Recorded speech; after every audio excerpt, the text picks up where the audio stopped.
खुलुमबाय। दिनैहाय बे रुनिकाटा जे कलेजनि जे लांगोनायावहाय दिनै जे मैयानि जे फोसावनाय 10टा कलेजखौ जिहेथु प्रभिन्सियेलाइज दिनै खालामनायनि जे फोसावबाय बा खालामबाय, दा बेखौ लानानै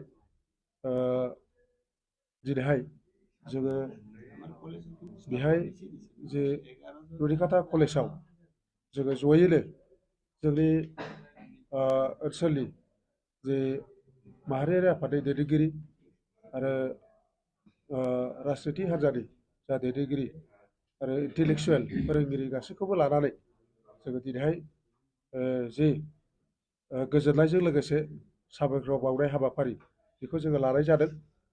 दा जोङो जे थांनाय जे बिटिआर रेकर्डनि गेजेरजों जे 6.3नि गेजेरजों दिनैहाय 10टा कलेजखौ दिनै प्रभिन्सियेलाइज खालामनाय जाबाय। बिनिनो जोंनि रुनिकाटा कलेजाबो प्रभिन्सियेलाइज जे लिस्टआव थानाय हिसाबै दिनै प्रभिन्सियेलाइज जाबाय।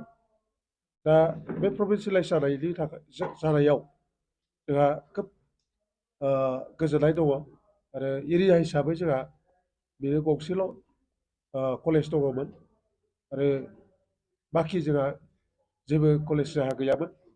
दा बेखायनो जोङो दिनै खोब गोजोननाय मोन्दों जोंनि जे रुनिकाटा कलेज बेयो प्रभिन्सियेलाइज जानायनि थाखाय।